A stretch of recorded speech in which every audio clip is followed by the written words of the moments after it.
এক গাঁজাখোর বক্তা বলছে নবী অর্থ সাংবাদিক। কোথায় পাইছেন? এই যে তিনি গাঁজাখোর বলছেন একজন আলেমকে গাঁজাখোর। বুদ্ধিজীবী যেগুলোকে সাইজ করছি আমি গত 16 বছর, ওগুলো তো মেয়াদ উত্তীর্ণ গাঁজাখোর ছিল।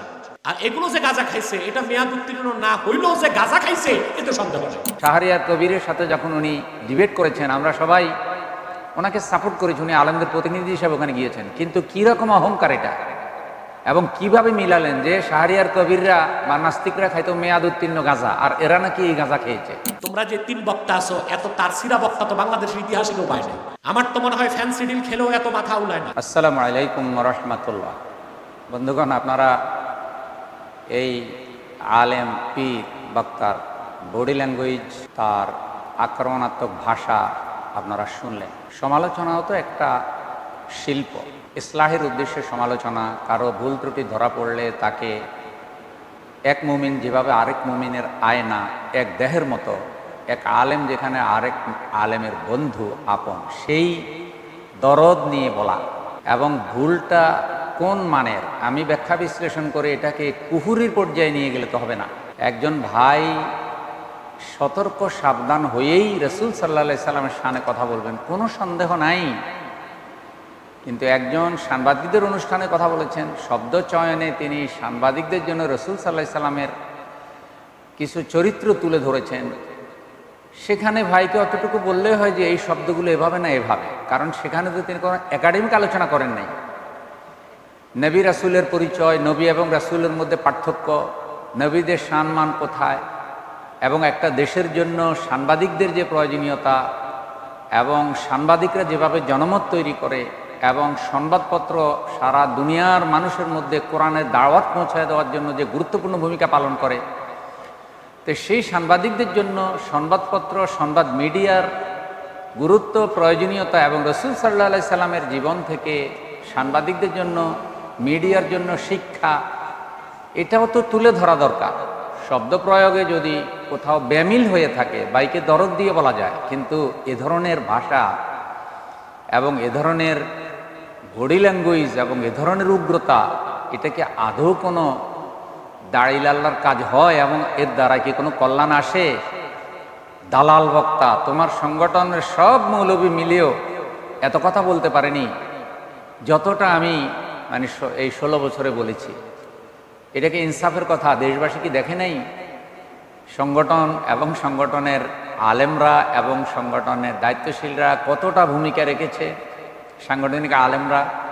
এই যে 16 বছর তাফসীরুল কোরআন মাহফিলে, বিভিন্ন মসজিদের খুতবায় কারা বেশি হামলার শিকার হয়েছেন? আলহামদুলিল্লাহ, কওমি ঘরানার হাজার হাজার আলেম হক কথা বলেছেন, সেখানেও তারা জুলুমের শিকার হয়েছেন। কিন্তু যেই ভাই এত শক্তি দিয়ে বললেন, তার মসজিদে কয়বার বাধা হয়েছে, তার মাহফিলে কয়বার বাধা হয়েছে, তাহলে কি বোঝা যায় যে ম্যানেজ করা কথা।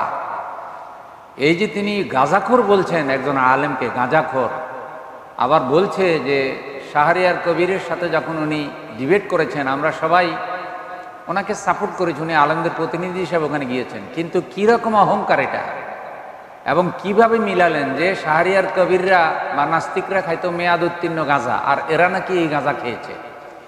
আপনাদের কাছে অনুরোধ, আপনারা একটু যাচাই বাছাই করুন প্রত্যেকের কথা, আচার আচরণ এবং প্রত্যেকের দাওয়াতের স্টাইল। দেশের এখন গুরুত্বপূর্ণ সময় চলছে, এই সময়ে যদি কোনো আলেম এরকম কথা বলে, তাহলে পার্শ্ববর্তী দেশের গোয়েন্দারা তার সাথে সম্পর্ক করবে। এই যে বললেন উনি এখন মার্কিন সাম্রাজ্যবাদের বিরুদ্ধে কথা বলছেন। মার্কিন সাম্রাজ্যবাদ এখানে কি করেছে? এখনও তো এখানে ভারতীয় সাম্রাজ্যবাদ প্রতিষ্ঠিত। এখনও তো আমাদের দেশে এবং ভারত তার সব কিছু বিস্তার করে আছে। এখনও তো এদেশের মিডিয়া, সাংবাদিক, এদেশের প্রশাসন ভারতীয় প্রভাব মুক্ত হতে পারে নাই। সুতরাং এই বক্তার এই যে পিয়ার পদ্ধতি হারাম বা ইসলামের দৃষ্টিতে হারাম ঘোষণা দেওয়া, এই যে 42 বছরে জামাত কিচ্ছু করতে পারে নাই এরকম বলা, জামাতের আখেরাতও গেছে, দুনিয়াও গেছে, জামাত মানুষকে ধর্মের দিক থেকে ধোঁকা দিচ্ছে, আখেরাত শেষ হয়েছে, তারপরে গণতন্ত্রের কথা বলে পাবলিককে ধোঁকা দিচ্ছে, ইসলামকে ধোঁকা দিচ্ছে, খেলাফতের ব্যাপারে তারা প্রতারণা করছে। আর আমির হামজা সাহেবের একটি অসুন্দর শব্দ প্রয়োগকে কেন্দ্র করে উনি এখন যেভাবে ভূমিকা রাখছেন, এই সব ভূমিকা অঙ্গাঙ্গিভাবে জড়িত।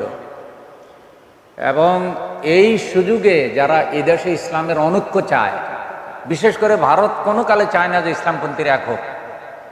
এই দেশে যারা বাম, এই দেশে যারা রাম, এই দেশে যারা অতীতে দুনিয়াবি দলগুলোর পূজা করেছে এবং এক শ্রেণীর আলেম, ওলামা, পীর, খানকা দরবারের সমর্থন নিয়েই কিন্তু ফ্যাসিবাদ এত লম্বা সময় ছিল, তো সেই প্রেতাত্মারা কিন্তু এখনো তো আছে। এখন যে আলেম এখন এসব কথা বলবে এবং যে আলেমের দ্বারা ইসলামপন্থীদের মধ্যে অনৈক্য তৈরি হবে, ভারতীয় সাম্রাজ্যবাদের নিকটে এবং ইসলামের শত্রুদের নিকটে ভারতীয় যেই স্বার্থ সংরক্ষণ করে যে মিডিয়া, যে সাংবাদিকরা, যে বুদ্ধিজীবীরা, এইসব হুজুরদের তাদের কাছে কদর বেড়ে যাবে। এবং কেন জানি অনেকেই মনে করছেন যে এইসব কথা হলো আমির হামজা হলো একটা উসিলা মাত্র, কিন্তু তারা চাচ্ছে যে দেশে ইসলামপন্থী একটা গণ্ডগোল লাগাবে, আর লাগিয়ে শেষ পর্যন্ত যেন কোনো ইসলামপন্থীরা এক হতে না পারে। এখানে জামাত ইসলামী এবং বাংলাদেশ ইসলামী আন্দোলন মোটামুটি কাছে এসেছে, আরও অন্যান্যরাও কাছে আসার জন্য চেষ্টা করছে। এরপরেই কিন্তু কিছু কিছু লোকের মনে হচ্ছে যেন প্রেশার বেড়ে গেছে এবং তারা এইসব কথা বলছে। বন্ধুগণ, আমির হামজার কোনো ভুল ত্রুটি হলে, তারেক মনোহর সাহেবের ভুল ত্রুটি হলে, যেগুলি হয়েছে, আমরা সেগুলির ব্যাপারে পার্সোনালি একজন মুমিন আরেক মুমিনের আয়না হিসেবে তাদের পরামর্শ দিয়েছি, আমির জামাত দিয়েছেন, তারা কথা বলছেন। এখন একজন লোক কথা বললে দু একটা শব্দ তার এদিক সেদিক হতে পারে, আমি ব্যাখ্যা বিশ্লেষণ করে করে এটাকে যদি কুফুরির পর্যায়ে নিয়ে যাই, তাহলে আমারও তো এটা এখন তর্কের খাতিরে বলি, ফতুয়া না। উনি যখন সাংবাদিক খালিদ মহিউদ্দিনের সাথে সাক্ষাৎকার দিয়েছেন, সেখানে এক সাক্ষাৎকারে তিনি কিন্তু একথাটাও বলেছেন একটা পর্যায়ে যে আদম আলাইহিসসালাম গুনাহ করেছেন এবং তিনি তারপরে তওবা করে আল্লাহর পক্ষ থেকে ক্ষমা পেয়েছেন। এখন যদি বলি যে আপনি আদম আলাইহিসসালাম গুনাহ করেছেন, নবীরা তো গুনাহ করে না, আপনি তো আপনার ফতুয়ায়ও কাফির হয়ে যাচ্ছেন। নাউজুবিল্লাহ, আমরা এসব ফতুয়া দিই না, কাউকে আমরা কাফির ফতুয়া দিই না, কিন্তু এইসব কথার দ্বারা কল্যাণ আসবে না, বারাকা আসবে না। তাই আমরা অনুরোধ করব, বাংলাদেশের এই গুরুত্বপূর্ণ সময়ে প্রত্যেকে দায়িত্বশীল হয়ে সব আলেমদের সাথে সৌজন্যমূলক কথা বলুন, ঐক্যের কথা বলুন। কারো ভুল ত্রুটি হলে অবশ্যই যারা জ্ঞানী তারা সংশোধন করুন, কিন্তু সংশোধনের মধ্যে যেন হিংস্রতা না থাকে, হিংসা না থাকে, অনৈক্য না থাকে। সংশোধনের মধ্যে যেন দয়া, মায়া, ভালোবাসা থাকে। আল্লাহ তাআলা আমাদের সকলকে তৌফিক দান করুন, আমাদের সহমর্মিতা, ভ্রাতৃত্ব বাড়িয়ে দেন। আমিন।